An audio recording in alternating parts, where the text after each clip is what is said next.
PUBG got banned temporarily in Pakistan. जो PUBG है उसके तो मैं बिल्कुल अगेंस्ट हूँ। फैसल आप क्या कर रहे हैं? अच्छा हम वापस आ गए। मैं पबजी खेल रहा था। आई थॉट मैं 2-3 पहले फतह कर लूँ। I am sorry.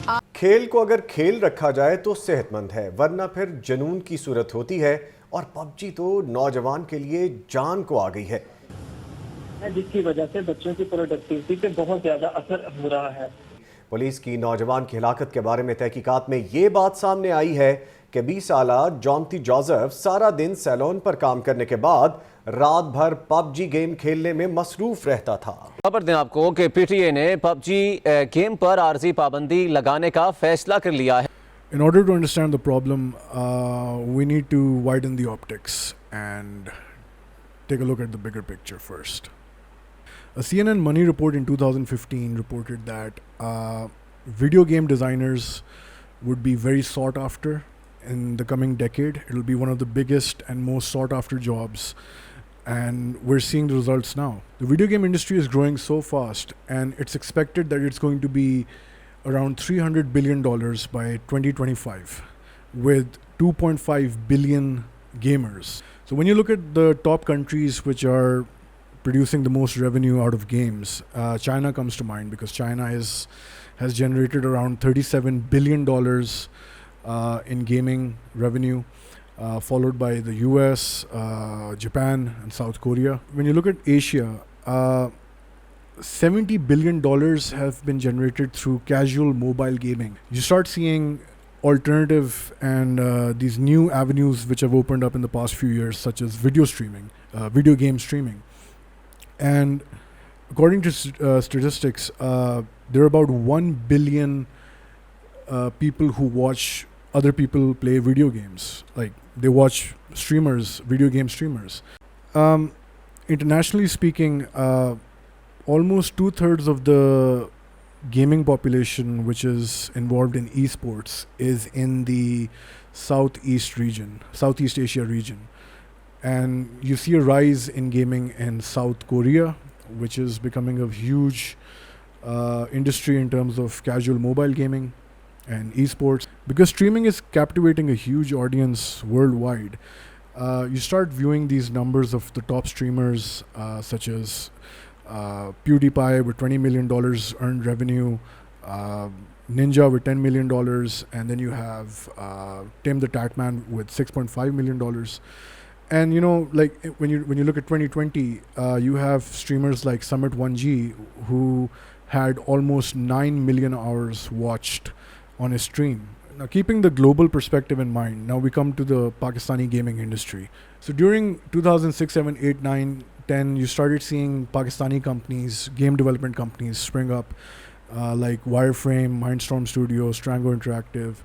And the first commercialized game was developed by Mindstorm Studios in Lahore, Cricket Revolution, which actually became the official game for the Cricket World Cup 2011, which is a big achievement in terms of Pakistani game developers. As the ball started rolling, you started seeing studios like VR Play, you started seeing studios like Caramel Tech, Cloudgate, which later became Cloudgate, and all these different studios which were developing games in collaboration with international studios like Halfbrick Studios, Chilingo, and developing titles like Angry Birds, Fruit Ninja, Jetpack Joyride, all these major international titles which were highly successful in the international market. You had Pakistani game developers working on them. It's possible for the Pakistani gaming development industry to generate around $10 billion annually from game development.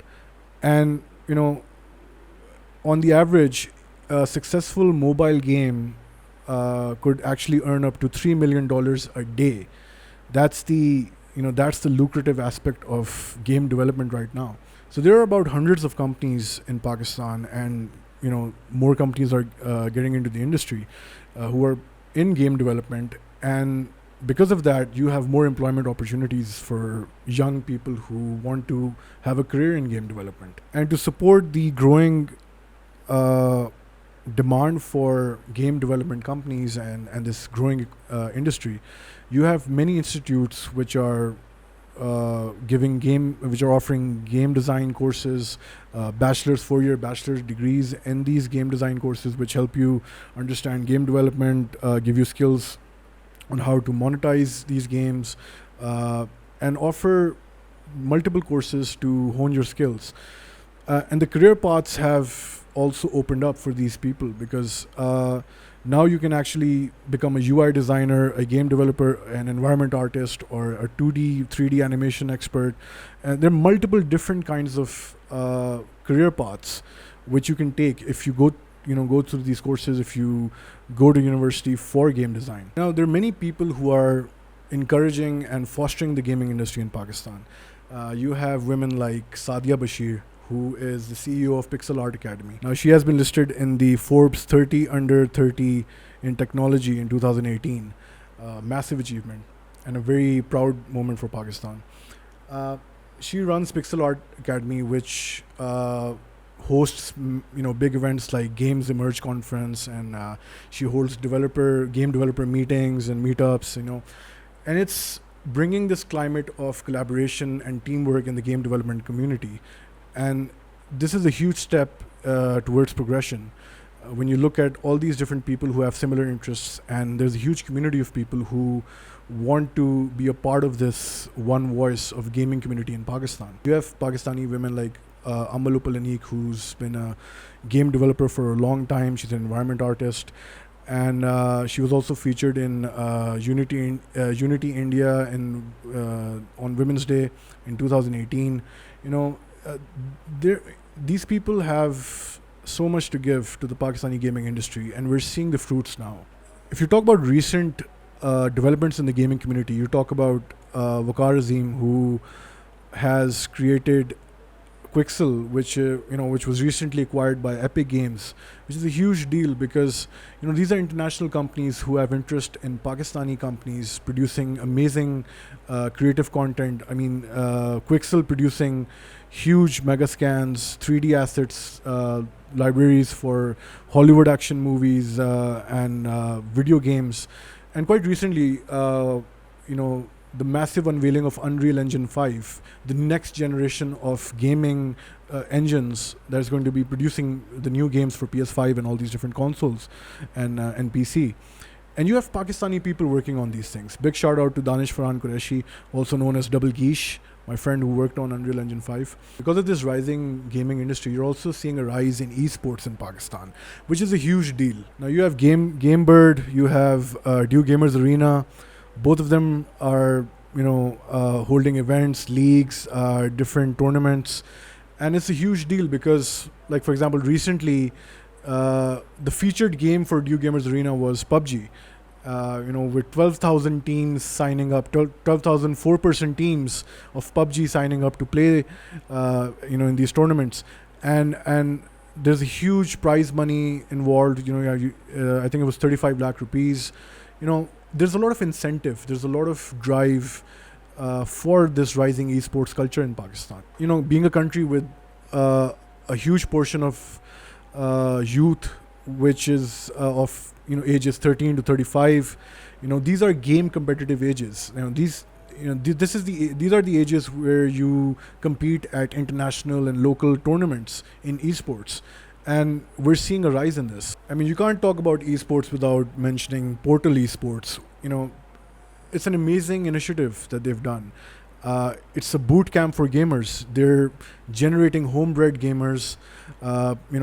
They have, you eat there, you sleep there, you train there, you hone your skills, you go to international tournaments. It's an amazing system, and it's fostering talent in Pakistan like anything. It's a very proud moment for the people of Pakistan that we have representation at these different tournaments and in gaming, something which Pakistan is not really recognized for. For the recent in-game Sports Asia Cup, you had 30 Pakistani competitive teams that signed up for the qualifiers.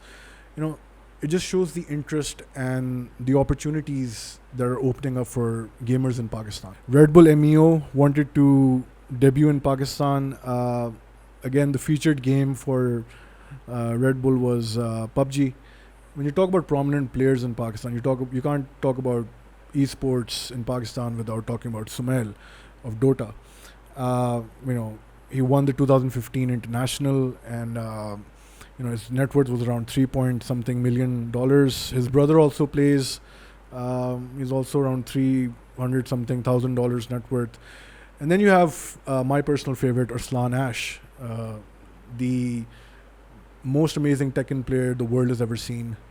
There are other Pakistani players as well, but this guy really propelled Pakistan to new heights because he came from nothing, and with esports, with Tekken, and his skill sets, he shook the world up. With esports, you also have Pakistani streamers, Pakistani game streamers like Hybrid Gamer, Mythica, Shikafti, just to name a few. I'm sure there are others as well, and they have large following. They have many people who watch them, are fans of them, and it's a culture that is starting to spread in Pakistan, and it's a good culture. It's a community-based culture. Apart from that, you have prominent YouTubers who, such as Ducky Bhai, who's made a lot of content with PUBG Mobile, and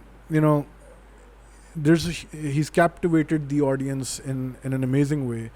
And then you have quite recently you had Junejo making some videos, Irfan Junejo making some videos on PUBG Mobile and GTA and all these different games. So it just shows that there's a huge demand from the Pakistani audience for game viewership, for viewing people playing games, for people understanding the culture, relating to the culture. With all these different things happening, we're starting to see the viability of gaming in Pakistan being a lucrative career, being a lucrative prospect for future generations, for people who want to excel in things that weren't possibly there about 5-10 years ago. And it's an amazing time for Pakistani gaming right now. Now we come to PUBG in Pakistan. Okay, so just a few things about PUBG before we get into the whole debate. PUBG has hit the $1.5 billion mark in revenue earned, which is huge. There are about 50 million daily active users of the game and about 600 million downloads worldwide. About 500,000 teams competed for esports in PUBG last year. You're starting to understand how big this game is in terms of the audience it has. Okay, so parents and authorities started to advocate for the ban of PUBG because it was having detrimental effects on the psychology and physiology of children in Pakistan. It was starting to become addictive for the kids, resulted in poor grades, poor academic performances, had a bad psychological impact on children because of the violence or the aggressive nature of the game. The Lahore High Court had received petitions and they went forward with trying to ban the game because of the 2 suicides that have recently happened in Pakistan. It's a very sad story. They're saying the cause of the 2 suicides was linked with PUBG and playing the game and being addictive and harming them psychologically. So in view of the recent complaints, PTA, they gave out a press release saying that they've temporarily banned PUBG, and they're also looking for public opinion on this.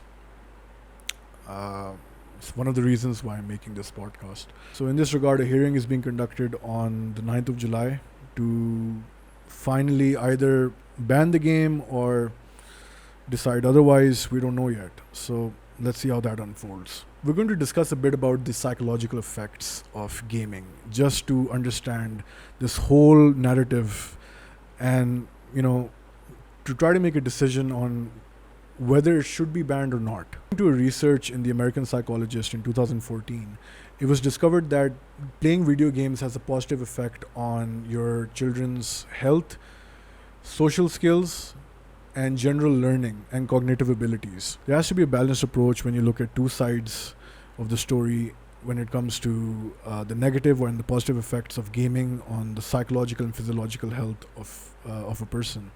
In many of these researches, it was discovered that gaming actually increases cognitive abilities and visuospatial abilities. A 2000 study actually pointed out that playing live shooter games or first-person shooter games increase your ability to see things in 3 dimensions, which normally require academic courses to do that, but gaming did that in a much more effective way. All these things have a critical advantage for a person in terms of pursuing careers in mathematics, engineering, academics. It's a positive effect that helps you understand these things in a much better way. There has been more research done on these things, but all in all, games have been seen as a tool to mitigate effects of ADHD, PTSD, Alzheimer's, dyslexia. As it is with everything, there are of course negative impacts. The idea to show you the positive effects was to balance out the equation of negative effects of gaming. To say that it has no effect on a person whatsoever is ridiculous.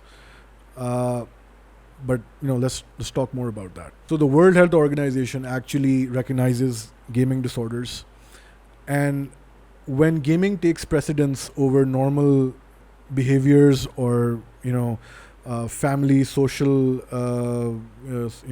social activities, and all these different normal activities that a person does, that becomes an addiction that becomes detrimental to a person's health. And a gaming addiction would be identified over a period of 12 months. In order to actually identify a gaming addiction, you need to observe the person for 12 months and see if, the behavior patterns and all these external elements that cause gaming addiction. And this is something serious, but a lot of people view gaming, live shooter games and violent games as simulations for children. It's having the effect that these children are going to become violent. They are going to commit crimes like these because they're getting influenced by these visuals and these storylines. And we saw the case of in New Zealand in the Christchurch shootings, when that terrorist started shooting people in a game like first person mode, almost as if he was playing a live shooter game.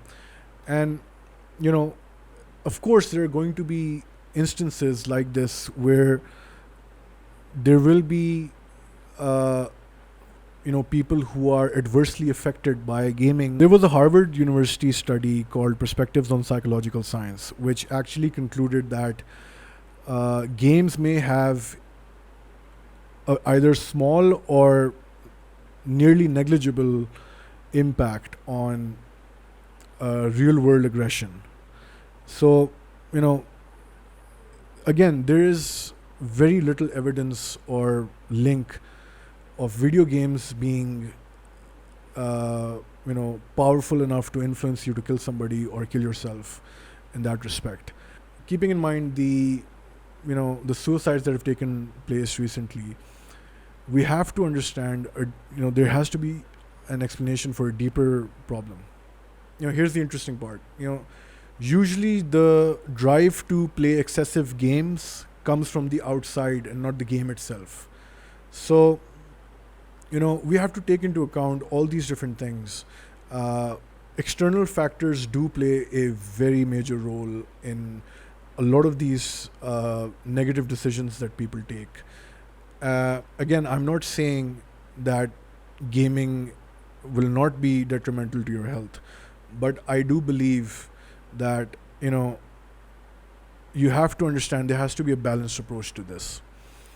So in conclusion, rounding the whole thing up, the whole idea was to give you a perspective of what Pakistan gaming is.